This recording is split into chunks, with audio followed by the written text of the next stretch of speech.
ассалому алейкум азизи, саломату хонлобос банд бошед. Бинед дар нисбати ишқи Аллоҳ таоло ва ишқи инсон шуморо қиёс карданием дар илм, дар мазҳаби муаннифа як илм аст, илми қиёс. Ман шумо муқоиса мекунем инсон вақте ба худованд дӯст мешавад ба чӣ хушиё мерасад, вақте ба инсон ошиқ мешавад ба чӣ мегӯянд мушкилиё гирифтор мешавад. Бинед, ишқи Аллоҳ таоло инсонро бо сабр, бо таҳаммул, бо тақво, ҷасур, далер, нотарс, зирак, доно, бо тақво, бо қувват, бо чӣ мегӯянд меҳрубон ва чӣ бо лафзҳои ширин сухан мегуфтагӣ, аз дашномҳо дур шудан, бо инсоф, одил, хоб софдил, бо ақорибаш ҷангу ҷанҷол намекардагӣ, яъне ки аз ҷангу ҷанҷол дур, ҷангу ҷанҷол содиқона ба инсонҳо чӣ мегӯянд хизмат кардан ва инсонҳо содиқона гап задан, бо виҷдон, бо ҳурмат, риё кардани чӣ мегӯянд риё кардани сухан, яъне суханро гуфт, суханро мегӯяд ваъда додӣ вафо кун, қавл додӣ иҷро кун. Одаме ки худованд ишқ дорад, ваъдаро вафо мекунад, суханашро чӣ мекунад, иҷро мекунад. Мега чизи худам аст, аз фикру андешаи худам. Аллоҳ таолоро вақте ки мо дӯст медорем, вақте ки бо Аллоҳ таоло мо наздик мешавем, бинед дар мисолиша мегӯяд мушкилкушоям Қуръон, ҳар ҳаст роҳнамоям Қуръон, ҳоҷатбарори ман аст, раҳматнисори ман аст, ман хоҳам аз худованд Қуръон диёр наропам, тани ғайри қуръонӣ бар ман орад надонем. Бинед, вақте ки инсон ки ба худованд наздик мешавад, ё ки худовандро дӯст медорад, ошиқи Аллоҳ таоло мешавад, ҳеҷ гоҳ ба касе ягон кори бадеро раво намебинад, ягон фикри бад, гумони бад ба касе намекунад, ҳеҷ гоҳ ноэҳтиромӣ ба касе намекунад. бале, касе ки ошиқи Аллоҳ таолост. ошиқи Аллоҳ таоло будан, ба худованд меҳр кардан, Аллоҳ таолоро дӯст доштан моро ҳамчунон меҳрубон мекунад, ҳамчунон софдил мекунад, содиқ мекунад. дар куҷо ки набошем софдилона гап мезанем, содиқона гап мезанем, одилона гап мезанем, эҳтиромона гап мезанем, бо чӣ мешавем, бо сабр мешавем, бо таҳаммул мешавем, бо тоқат мешавем дар ҳама кор. Бинед, ман ки Аллоҳ таолоро ки дӯст медоштам, бар сари ман ин қадар воқеаҳои нохуш омад, лекин ман пеш рафтам. Ман ки сабр Аллоҳ таолоро ки дӯст медорам, чӣ мушкиле ки шавад, ман ба Аллоҳ таоло такя мекунам, таваккал ба Аллоҳ таоло. Аллоҳ таоло мегӯяд дар ояти Қуръон, бадӯстӣ ки таваккал кунанд, худованд дӯст медорад. Инчунин Аллоҳ таоло дар ояти Қуръон мегӯяд ки аз раҳмати худованд чӣ нашавед, дилшикаста нашавед, роҳ афтода нашавед.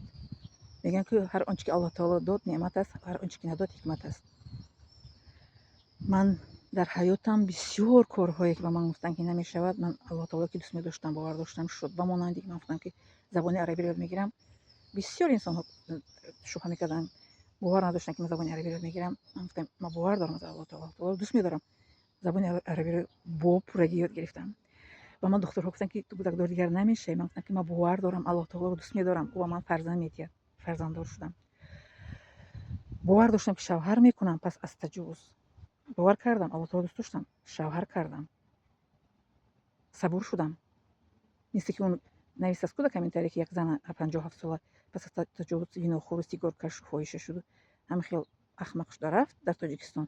Лекин ман акси он кас, алҳамдулилла ки худовандро ки дӯст доштам, худованд маро ба чӣ қуллаҳои баланди илму дониш бурда худованд расонида истодааст иншоаллоҳ. барои ҳар яки мо агар хоҳем бо худованд ишқ меварзем, ишқи Аллоҳ таоло моро аз ҳама чӣ наҷот медиҳад. ишқи Аллоҳ таоло моро аз тамоми мушкилиҳо, аз тамоми ин дар чуқуре меафтед ки Аллоҳ мегӯяд моро мадад, ки худо як кас мегӯяд шумо наҷот медиҳад. бинед, ман ба Аллоҳ таоло ки ишқ муҳаббат ки дорам, худовандро дӯст дорам, аз қонуну аз гуфтаҳояш берун намебараям. дар Тоҷикистон дар ягон хона ягон кас иҷора бо пул нишастагӣ нестам. ин раҳмати Аллоҳ таолост. ҳатто сум доштам, аз ман сум нагирифтам. барои чӣ? Барое ки ман худовандро дӯст медорам. Аллоҳ таоло маро чикор мекунад? дар дили бандагонаш раҳм ато мекунад ки бандаи маро раҳм кунед, инро бепул ҷо кунед. хоб, و در آخر ویدیو به مردها گفته بودم که مردهای عزیز، برادران، پسران، مرد هستین، جنسی مرد مثل زنها چی نکنید، در کوچه ها نشسته زنها رو نگاه نکنید.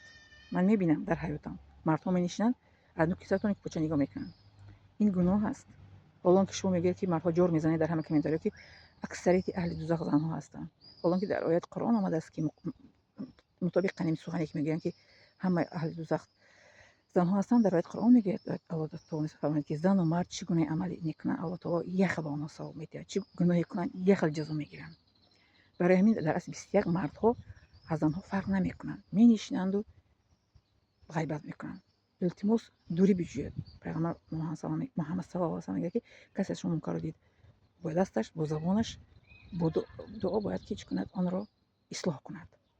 ما باید اصلاح کنندگان باشیم، نه اینکه ویران کنندگان باشیم. در جمعیت کشور روسیه آمدیم، باید که در اینا باید نمونه باشیم که مسلمان ها چگونه هستن و چگونه زندگی میکنن.